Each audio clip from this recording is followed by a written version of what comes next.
मैंने government job कैसे पाई? मैंने ऑस्ट्रेलिया में गवर्नमेंट जॉब को सर्व किया, स्टेट गवर्नमेंट को सर्व किया है। 5 साल से ज़्यादा मैंने वहाँ पर काम किया है। अब ये कैसे हुआ? अब इसकी कहानी शुरू होती है भारत से। भारत में क्या हुआ था ऐसा, जब मैं इंजीनियरिंग में थी तो इंजीनियरिंग से पहले मैंने पॉलिटेक्निक किया है। पॉलिटेक्निक भी मैंने कंप्यूटर साइंस एंड इंजीनियरिंग में ही किया है। तो जब मैं शायद फाइनल ईयर में थी बीटेक के, तो मेरी एक फ्रेंड थी और उसको क्लियर था कि उसको गवर्नमेंट जॉब ही करनी है। तो उसने मुझे बताया, उसके पास फ्रीडम फाइटर का कोटा था। तो उन्होंने मुझे बताया कि हम जहाँ पर रहते थे वहाँ 1-1.5 घंटे की दूरी पर एग्ज़ाम था। तो उन्होंने मुझे बताया कि ऐसे करके गवर्नमेंट पोस्ट निकली हैं और वो निकली हैं स्कूल टीचर की। तो मैं गवर्नमेंट जॉब की एग्ज़ाम देना चाहती हूँ और चलो हम फॉर्म भरते हैं। तो मैं टू बी ऑनेस्ट अंदर से बिल्कुल भी गवर्नमेंट जॉब के लिए रेडी नहीं थी, क्योंकि मेरे अंदर जो परसेप्शन था गवर्नमेंट जॉब का वो ये था कि आई एम सॉरी अगर कोई गवर्नमेंट जॉब में है, क्योंकि उस समय पे जो मेरी नॉलेज थी मैं उसके हिसाब से बता रही हूँ कि गवर्नमेंट ऑफिसेज में कोई काम ना तो करके राजी होता है, ना कोई गवर्नमेंट ऑफिसेज में काम होता है। लोग चाय समोसे खाने आते हैं, टाइम पास करते हैं और चले जाते हैं। ये मेरी सोच थी गवर्नमेंट जॉब को लेके, गवर्नमेंट ऑफिसेज को लेके। तो मैं कभी भी मतलब मैं हमेशा फ्रस्ट्रेशन थी मेरे अंदर गवर्नमेंट ऑफिसेज को लेके।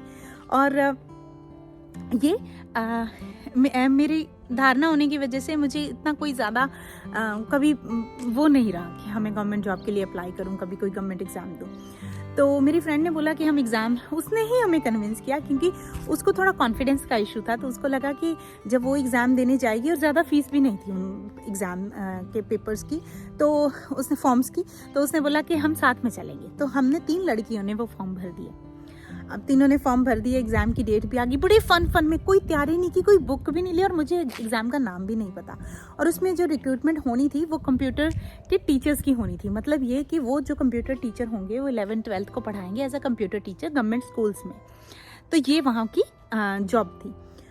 तो हम फन में एग्ज़ाम दे के आ गए, और उसके बाद कई महीनों बाद उसका रिज़ल्ट आया। उन दोनों का नहीं हुआ, मेरा हो गया। ओके, ठीक है। तो मेरा रिज़ल्ट में नाम आ गया, और फिर जो नेक्स्ट जो भी प्रोसेस था वो भी हमने कर दिया। तो जब हमने सेकंड प्रोसेस किया तो इतने में एक सेकंड रिज़ल्ट आता है जिसमें कोटाज लग के आते हैं। तो जो मेरी फ्रेंड थी उनका भी हो गया। तो उसके बाद हमारा काफ़ी डिस्कशन साथ में हो गया। तो जो प्रोसेस भरना था, इतना करते करते हमारी जो बीटेक थी वो भी कंप्लीट हो गई।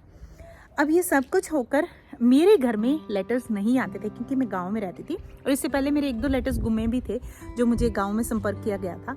तो मैं अपने जो मेरे रिलेटिव्स थे, जो पढ़े लिखे रिलेटिव्स मेन सिटी में रहते थे, उनका एड्रेस दिया था फॉर्म्स पे कि जो भी संपर्क आए तो वहाँ आए। अब वहाँ के कोई मेरी जो कन्फर्मेशन आ गई, ज्वाइनिंग आ गई कि आपकी यहाँ पर ज्वाइनिंग है। लाइक मेरी जो गवर्नमेंट जॉब थी वो मुझे मिल गई।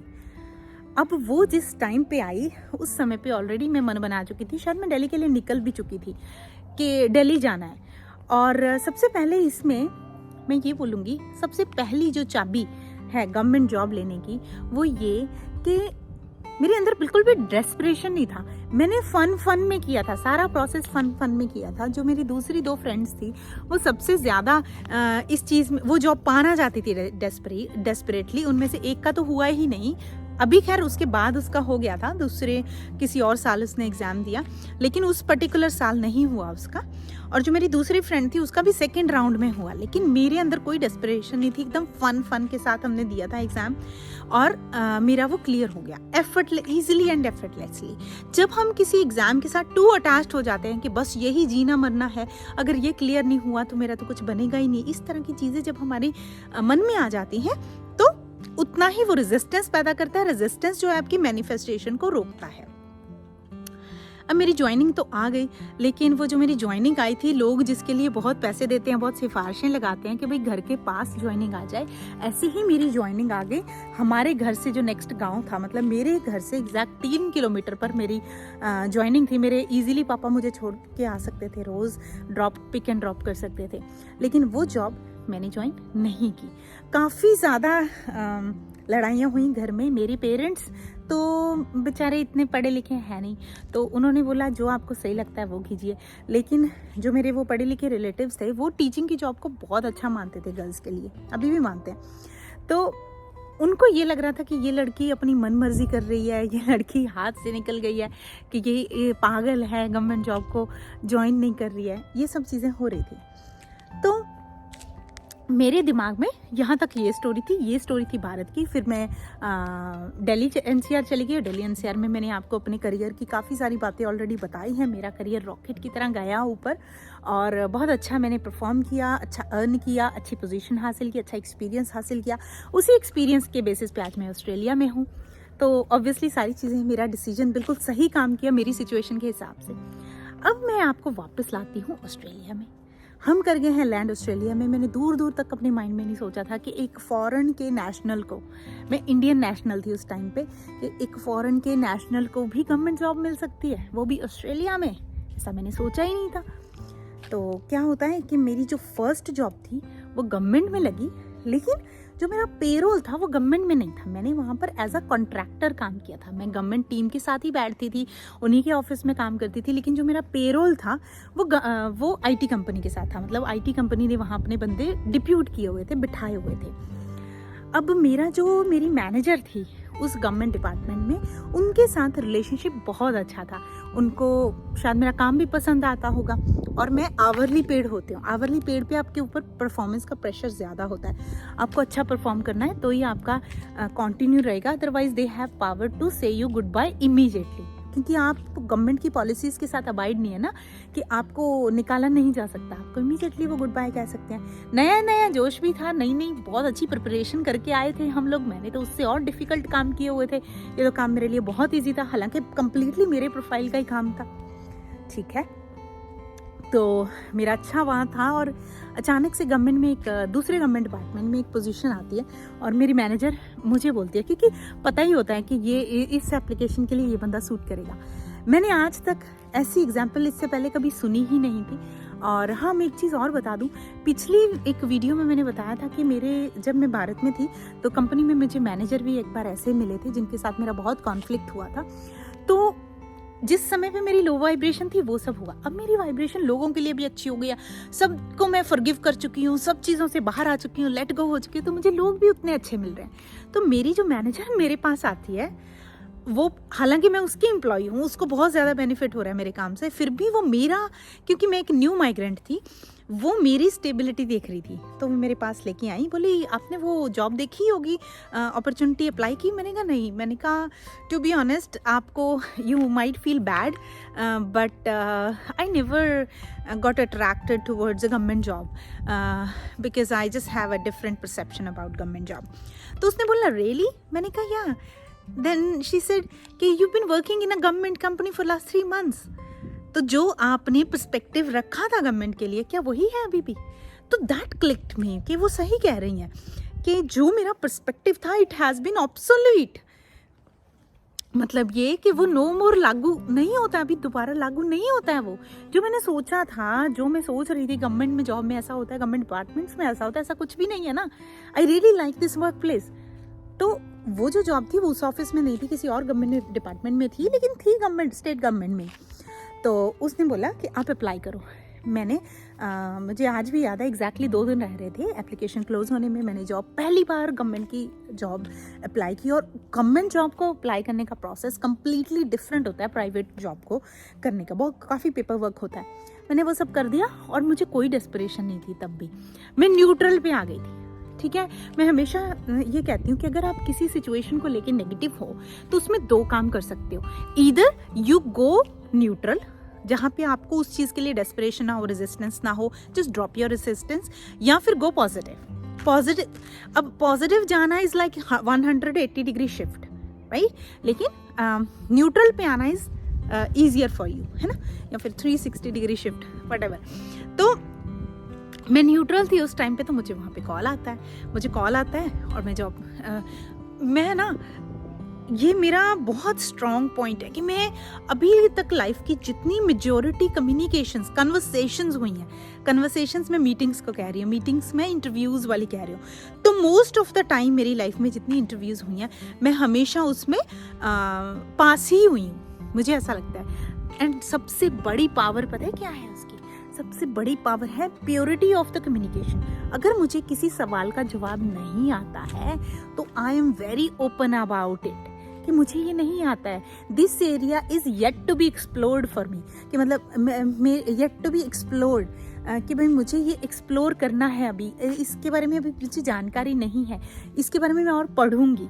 तो जब मुझे कोई नहीं आता, I don't try to be over smart. किसी कभी करती भी होंगी, लेकिन जब से मुझे याद है, मोस्ट ऑफ द इंटरव्यूज मैंने मेरी ऑथेंटिक सेल्फ से आती हैं। और दूसरा, मैंने इंटरव्यू को कभी ऐसा नहीं लिया कि अब ये लोग, और हाँ, ऑस्ट्रेलिया में पैनल इंटरव्यूज़ होते हैं। जब मैं भारत में इंटरव्यू जितने भी दिए हैं तो मोस्टली मेरा इंटरव्यू 101 ही हुआ है। मुझे पैनल इंटरव्यूज़ के बारे में कोई जानकारी नहीं थी। पैनल इंटरव्यूज़ यहाँ पे मैंने जितने इंटरव्यूज़ दिए हमेशा पैनल इंटरव्यूज़ हुए हैं। तो मेरे अंदर जब पैनल इंटरव्यू हो रहा है, कोई डर नहीं, मतलब मुझे ऐसा कभी नहीं लगता कि ये लोग मेरी जानकारी जांचने के लिए बैठे हैं। कभी मुझे स्कूल के एग्जाम वाला टाइम नहीं याद आता। मुझे हमेशा ऐसा ही याद आता है कि अभी we are 3-4 people sitting for a coffee and we are just having a discussion, that's it. ये मेरे अंदर फीलिंग थी जब मैंने इंटरव्यू दिया। तो फिर मुझे कुछ पर्दा लगाने की फेस पे ज़रूरत ही नहीं थी। जो मुझे आता है, नहीं आता है। एंड उस टाइम पे मैं सिर्फ 4-5 मंथ्स पुरानी थी ऑस्ट्रेलिया में, और इंटरव्यू मेरा बहुत अच्छा गया। मतलब मुझे अंदर से बहुत अच्छी फीलिंग आई कैसा। और हाँ, वो सिर्फ यहाँ का जो इंटरव्यू होता है उसका फॉर्मेट सिर्फ टेक्निकल नहीं होता। ऐसा नहीं है कि आप टेक्निकल जॉब के लिए अप्लाई करो सिर्फ टेक्निकल क्वेश्चंस पूछेंगे। आपको बिहेवियरल क्वेश्चंस भी पूछे जाते हैं, बहुत तरह का, लाइक पूरा एक उसका फॉर्मेट रहता है। तो सारा कुछ जो कि मेरे लिए काफ़ी नया था, लेकिन फिर भी I was really good at that. और उसके बाद इंटरव्यू हो गया, उसके बाद रिटन टेस्ट था। अब जो रिटन टेस्ट था, लिटरली मुझे तो पक्का लगता है मैंने 10 में से 0 स्कोर किया होगा। लेकिन मुझे वो क्वेश्चंस नहीं आते थे, क्योंकि वो क्वेश्चंस एक ऐसे प्लेटफॉर्म के थे जो मेरे प्लेटफॉर्म का हेल्पफुल प्लेटफॉर्म तो था, लेकिन वो मेरा मेन प्लेटफॉर्म नहीं था। तो मुझे सच में, मैंने पूरे तुक्के ही लगाए थे उसमें। और मेरा इंटरव्यू हो जाता है, और इंटरव्यू हो जाने के बाद और जो गवर्नमेंट के इंटरव्यूज़ का प्रोसेसिंग टाइम होता है थोड़ा ज़्यादा होता है। तो आई वाज जस्ट वेटिंग, लेकिन मैंने बस अपनी मेरे अंदर थोड़ी हैवीनेस थी कि जो मेरा रिटन टेस्ट है बिल्कुल भी अच्छा नहीं हुआ। तो मैंने जिन्होंने मुझे कांटेक्ट किया था इंटरव्यू के लिए, मैंने उन्हें ईमेल कर दिया, thank you so much for the wonderful opportunity to meet with you. ठीक है, अपॉर्चुनिटी इज़ नॉट कि भाई तुम लोग बैठे हो और मुझे जॉब दोगे। Thank you so much for the wonderful opportunity to meet with you. और I really enjoyed the conversation with all 3 of you. 3 लोग थे पैनल में। और but the only thing is I missed the questions.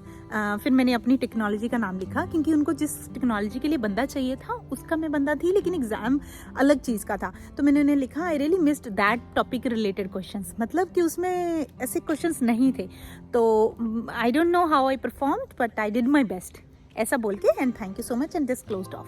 और कोई reply नहीं आया वहाँ से। और रिप्लाई नहीं आया, 3 हफ्ते बाद मुझे डायरेक्टली फ़ोन आता है कि you are the top preference, जितने भी लोगों ने अप्लाई किया था, so congratulations, would you like to take this job. मैंने बोला कि यस फॉर श्योर, लेकिन उन्होंने बोला कि अभी we still have to wait for 3 more weeks, क्योंकि जितने भी कुछ उनका गवर्नमेंट का होता है, और जैसे ही वो 3 weeks होते हैं then we will get you the offer letter. मैंने बोला ठीक है। 3 weeks भी निकल गए, मुझे ऑफर लेटर नहीं आया, डायरेक्ट ज्वाइनिंग हुई, फिर जो भी लेटर्स थे वही साइन हुए, सब कुछ हुआ।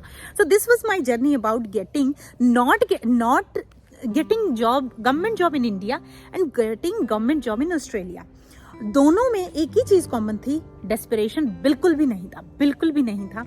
दूसरा ईजीनेस थी, आई जस्ट वेंट ईजी कि क्या हो जाएगा, ज़्यादा से ज़्यादा ये जॉब नहीं मिलेगी, बस यही हो सकता है, इससे ज़्यादा तो कुछ नहीं हो सकता, कोई और अपॉर्चुनिटी। देखो, मैं हमेशा कहती हूँ, इधर you will learn from it और you will earn from it. Earn मतलब जो डेस्टिनेशन आप पाना चाहते हो अपने हिसाब से, that destination you will get from this attempt. और लर्न फ्रॉम इट मीन्स हम सब पूर्ण नहीं होते हैं ना, मेरे में भी बहुत कमियां होंगी, मेरे में भी अभी लॉट ऑफ इम्प्रूवमेंट का स्कोप होगा। बहुत सारी चीज़ें नहीं हैं जो मैंने अभी सीखनी है, सीखती रहूंगी। और शायद आज से 6 महीने बाद जब मेरी वीडियोस देख रहे होंगे, उसमें डिफरेंस भी नजर आ रहा होगा आपको कि ये चीज़ें वंदर नारी ने नहीं सीखी हैं। तो बदलाव तो निरंतर है, चलता रहेगा, कॉन्टिन्यूस। और मैं कहती हूँ जो बदलाव कर ही ना पाए, सीख ही ना पाए, जो कह दे कि मैं परफेक्ट हूँ, वहीं उसके ज्ञान का एंड हो जाता है, वहीं उसकी बुद्धि का भी एंड हो जाता है। तो इसीलिए अपने आप को ओपन रखना कि either I earn from it और लर्न फ्रॉम इट, कि मैं इससे कुछ सीखने को मिल जाएगा, मुझे कौन से वीक एरियाज हैं। आप सोचो, आपको इंटरव्यू ही नहीं आया 8-9 महीने, आपको पता ही नहीं चलेगा where you lack, where you need to improve, right? So see it from this perspective. I hope आपने इस वीडियो में से कुछ सीखा होगा। क्या सीखा है, आपकी कौन सी सिचुएशन है, गवर्नमेंट जॉब की, प्राइवेट जॉब की, मुझे कमेंट्स में जरूर बताना। मिलती है नेक्स्ट वन, बाय।